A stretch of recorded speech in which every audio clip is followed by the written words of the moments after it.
O sol queimava as colinas de Canaã, quando Jacó estendeu o tecido sobre os ombros do filho mais jovem. A túnica multicolorida brilhava como nada que os irmãos já haviam visto. José, com apenas 17 anos, caminhava pelo acampamento, sentindo o olhar dos outros como lâminas quentes nas costas. Ele não entendia ainda, mas havia algo no ar, uma tensão que ninguém ousava nomear. Jacó observava o rapaz com um orgulho que não conseguia esconder. Os outros filhos, suados do trabalho com os rebanhos, viam aquilo tudo em silêncio. O que ninguém percebia era que aquela túnica não era apenas um presente. Era o começo de uma rachadura que iria dividir a família para sempre. José sorria, inocente, sem imaginar o preço que pagaria por ser o escolhido. Dias depois, José acordou agitado. Tinha sonhado novamente. Ele contou aos irmãos com entusiasmo, sem medir as palavras. No sonho, os feixes deles se curvavam diante do seu. Os rostos endureceram. Eles riram com desprezo, mas algo dentro deles quebrou. José, ainda jovem, não viu o veneno que se espalhava. Mais tarde, contou outro sonho. O sol, a lua e 11 estrelas se inclinavam perante ele. Até Jacó franziu a testa dessa vez. O que ninguém percebia era que aqueles sonhos não eram apenas visões. Eram sementes de um futuro que ninguém estava pronto para aceitar. E os irmãos já começavam a planejar como impedir que aquilo se tornasse real. A inveja crescia como erva daninha nas pastagens secas. Os irmãos já não suportavam ouvir a voz de José. Jacó continuava enviando o jovem para verificar o trabalho deles, como se não sentisse o perigo. Um dia, os irmãos levaram os rebanhos até Dotã. José partiu atrás deles, vestindo a túnica que brilhava ao sol. Ele caminhava confiante pela trilha poeirenta. O que ele ainda não sabia era que, ao longe, olhos o observavam com um plano já traçado. E esse detalhe mudaria tudo. Quando os irmãos o viram chegando de longe, o ódio transbordou. "Lá vem o sonhador", murmurou um deles. Eles o arrancaram da túnica colorida com violência. José lutou, confuso, enquanto era arrastado até o poço seco. O fundo era escuro e frio. Eles o jogaram lá dentro como se fosse um animal. O grito dele ecoou nas paredes de pedra. Lá em cima, discutiam se deviam matá-lo ou vendê-lo. Ninguém fazia ideia do que aquele poço representava. O primeiro túmulo de muitas mortes que José ainda teria que enfrentar, antes de renascer. Enquanto José tremia no fundo úmido do poço, os irmãos sentaram-se para comer, como se nada tivesse acontecido. O sangue da cabra que mataram manchava a túnica.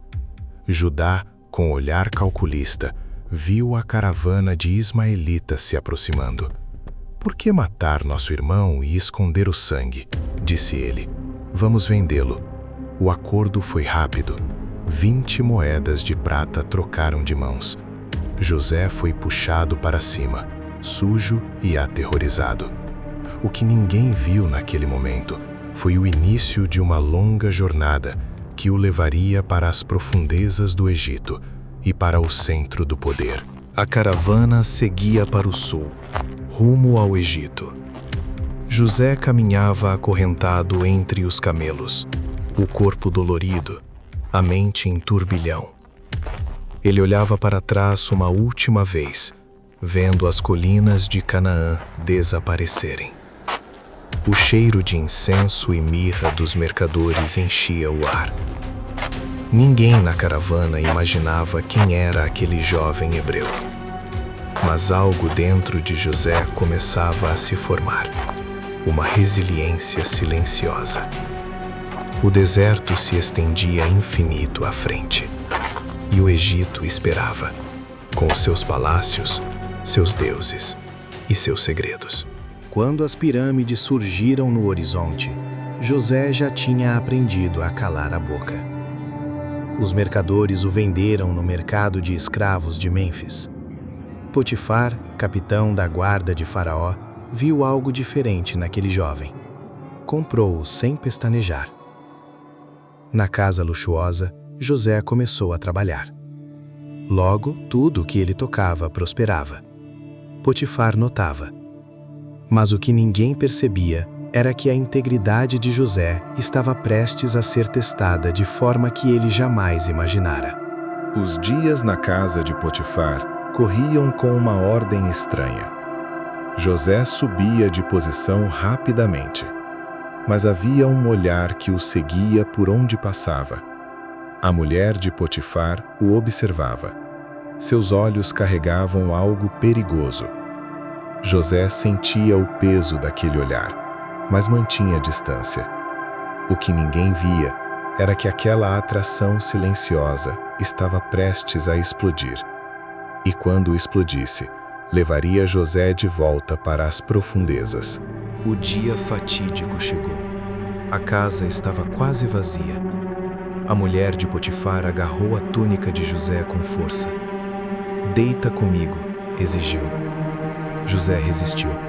Puxou-se para trás com tanta força que deixou a roupa nas mãos dela. Ele correu, mas ela gritou. Acusou-o do pior. Potifar, ao ouvir, não questionou. Mandou prender o hebreu. José foi arrastado para a prisão real. O que ninguém imaginava era que aquela injustiça era apenas o próximo degrau de uma escada invisível. As portas da prisão se fecharam com um estrondo. José sentou-se no chão úmido, correntes nos pés. A escuridão era quase completa. Ele tinha perdido tudo novamente.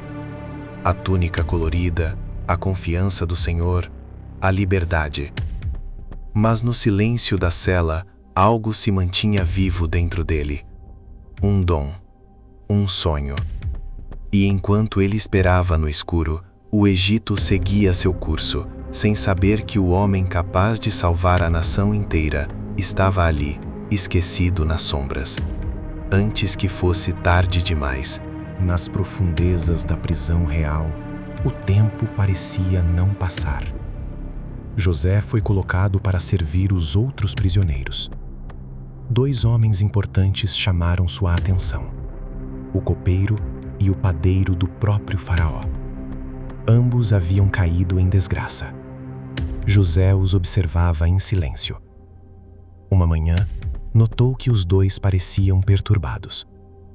"Por que estão com o rosto tão abatido hoje?", perguntou. Eles contaram que haviam tido sonhos estranhos.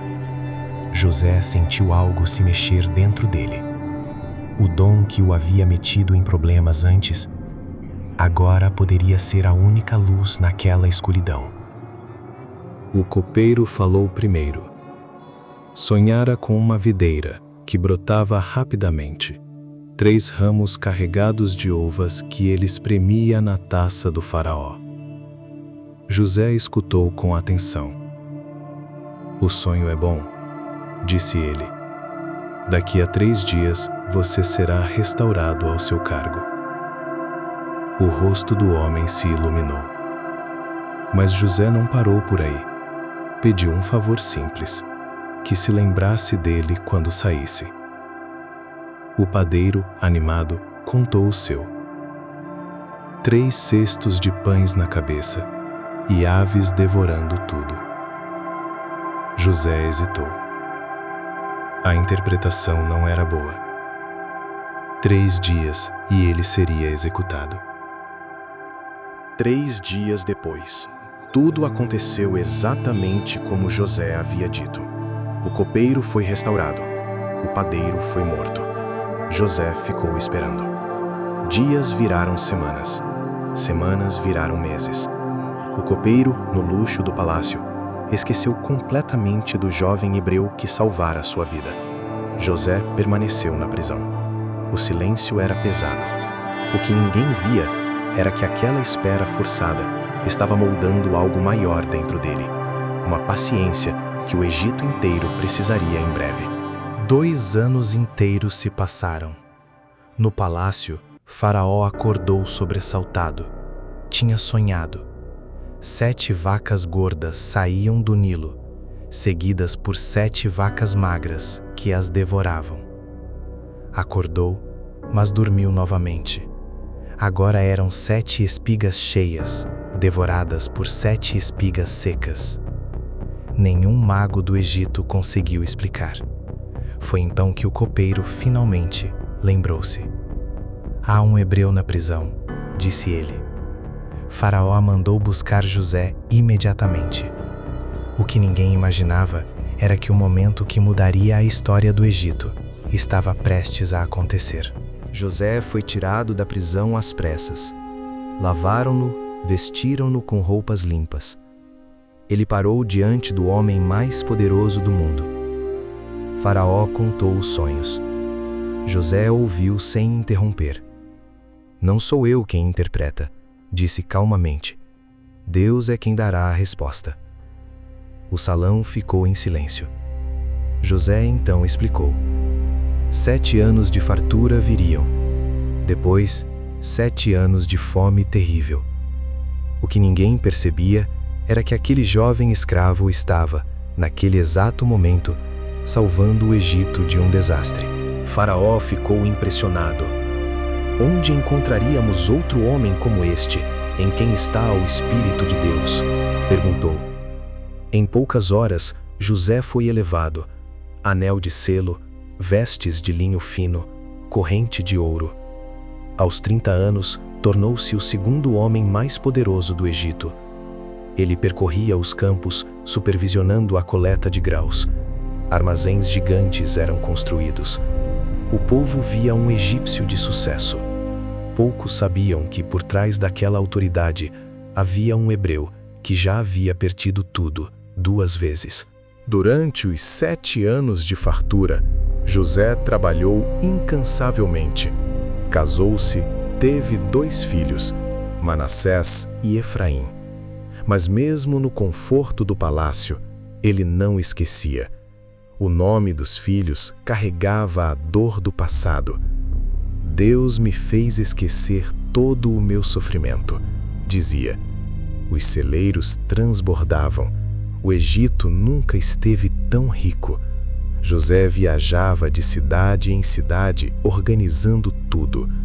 O que ninguém via era que ele se preparava, no silêncio, para a tempestade que se aproximava. Então os 7 anos bons terminaram. A fome chegou como um lobo faminto.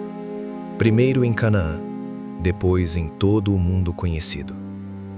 No Egito, porém, havia comida. Pessoas de todas as nações vinham suplicar a José. Ele abria os celeiros com autoridade. O irmão que fora jogado num poço agora controlava a sobrevivência de milhares. E em algum lugar distante, em Canaã, uma família de pastores começava a sentir o peso daquela fome, sem imaginar quem os esperava no Egito. A notícia chegou a Canaã. Havia trigo no Egito. Jacó chamou seus filhos. Desçam até lá e comprem comida para nós. 10 homens partiram. Benjamim, o mais novo, ficou. Eles não sabiam que estavam caminhando direto para o passado que tentaram enterrar. José os reconheceu imediatamente quando chegaram, mas eles não o reconheceram. Ele estava vestido como egípcio, falava como governador. O coração de José deu um salto. O reencontro que ninguém esperava estava prestes a começar. José os tratou com dureza. Acusou-os de serem espiões. Mandou prender um deles. Exigiu que trouxessem o irmão mais novo. Eles conversavam entre si sem saber que ele entendia. Isso tudo por causa do que fizemos com nosso irmão anos atrás, murmuravam. José se afastou para chorar. O passado que ele havia tentado esquecer estava bem ali, diante dele. E agora, ele tinha o poder de destruí-los, ou de perdoá-los. O que ele faria? O preço daquela escolha ninguém ainda imaginava. José mandou encher os sacos de trigo, mas colocou o dinheiro de volta dentro de cada um. E na boca do saco de Benjamim, mandou esconder sua própria taça de prata. Os irmãos partiram aliviados. Mal haviam saído da cidade, soldados os alcançaram. "Vocês roubaram o governador", acusaram. O coração deles gelou quando a taça apareceu no saco de Benjamim. Eles voltaram arrasados. José os esperava com o olhar frio. O que ninguém percebia era que aquele teste não era sobre roubo. Era sobre ver se o coração deles havia mudado. Judá se aproximou.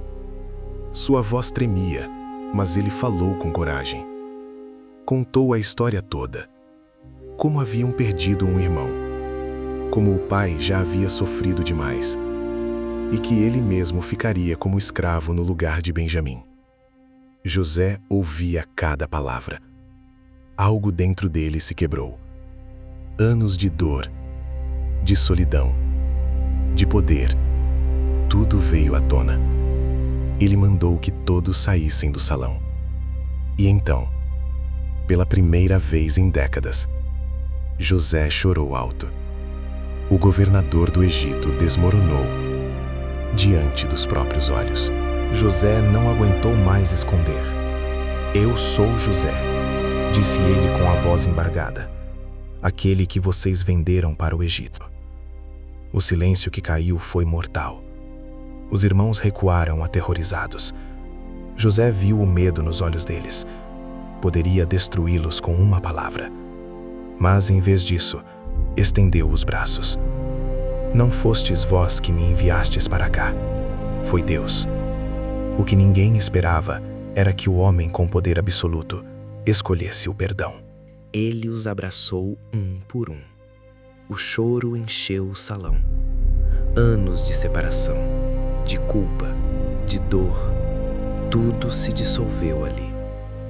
José mandou trazer o pai, preparou carroças, enviou presentes. A família inteira deveria vir para o Egito. A fome ainda duraria anos, mas agora eles estariam juntos. O que ninguém via era o preço que José pagou para chegar até esse abraço.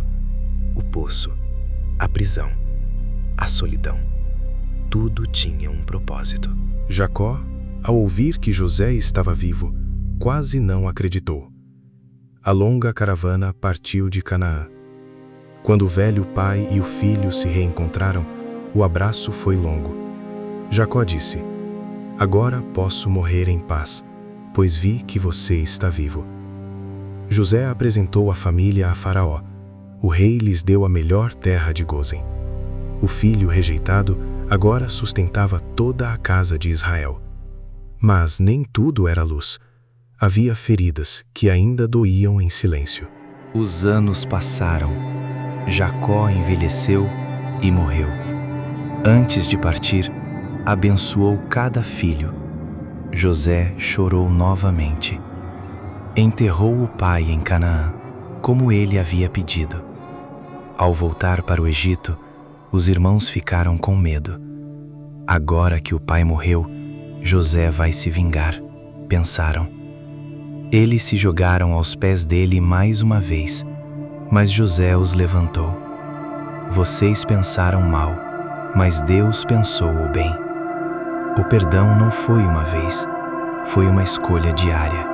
Viveu até os 110 anos. Viu os netos e bisnetos. Antes de morrer, fez os filhos de Israel jurarem que levariam seus ossos de volta para Canaã, quando Deus os tirasse do Egito. Ele nunca esqueceu de onde veio. O escravo que se tornou governador, o sonhador que quase foi morto, o homem que escolheu perdoar em vez de destruir. Sua vida foi um rastro de escolhas silenciosas que mudaram o destino de uma nação inteira. O que começou com uma túnica colorida, terminou com ossos sendo carregados séculos depois para a terra prometida. José nunca viu a saída do Egito. mas ele creu até o fim. Sua história não é apenas de ascensão, é de integridade no poço, fidelidade na prisão e perdão no trono. Detalhes que quase ninguém nota, mas que sustentaram tudo. E assim termina o caminho de José, do fundo do poço até o topo do Egito, da traição dos irmãos ao abraço que curou gerações. Nem todos os sonhos se realizam como imaginamos. Alguns exigem que passemos pelo escuro primeiro. Mas o que ninguém conta é que, às vezes, o maior milagre não é a posição, é o caráter que permanece intacto depois de tudo. A poeira abaixou sobre o Egito. José foi sepultado com honras, mas sua história continuou viva, sussurrada de geração em geração. O que sobrou foi mais do que poder ou riqueza. Sobrou uma lição enterrada nas escolhas que ninguém viu, o perdão que custou tudo, e a certeza de que, mesmo quando tudo desmorona, algo maior pode estar se construindo em silêncio. Os anos seguintes trouxeram paz para a família em Gósen. José cuidou de todos com dedicação silenciosa. Os irmãos, antes cheios de inveja, agora viviam sob a sombra protetora daquele que haviam traído. A fome passou. O Egito recuperou sua força. Mas José nunca deixou de lembrar o poço, a prisão, os sonhos. Cada cicatriz contava uma parte da história que o moldou. Ele envelheceu com dignidade, vendo o cumprimento lento da promessa que carregava no peito. Quando a morte se aproximou, José reuniu os filhos de Israel. Sua voz estava fraca, mas firme. Deus certamente virá em auxílio de vocês e os tirará desta terra, disse. Ele fez com que jurassem levar seus ossos de volta para Canaã. Não queria ser esquecido no Egito. Queria fazer parte da saída futura. O governador que um dia controlou a fome, agora se preparava para a própria partida. O ciclo se fechava. José morreu aos 110 anos. Foi embalsamado como um egípcio importante. Seu corpo foi colocado em um sarcófago. Mas o juramento ficou. Séculos depois, quando o povo saiu do Egito, levaram seus ossos consigo. O que começou com traição e um poço, terminou com uma promessa cumprida. José não viu a terra prometida, mas sua fé a alcançou. E você, se estivesse no lugar de José, com todo o poder do Egito nas mãos, e os irmãos que o traíram ajoelhados à sua frente, teria escolhido o perdão ou a vingança? O que teria pesado mais, a dor do poço ou a chance de justiça? Deixe a sua opinião nos comentários. Histórias como a de José ficam enterradas por milênios, até alguém decidir contá-las novamente. O poço, o trono, o perdão. Tudo isso ainda fala. Se você quer continuar descobrindo esses caminhos escondidos, esses detalhes que ninguém costuma mostrar, inscreva-se no Heróis da Bíblia. Fique atento. A próxima porta está prestes a se abrir.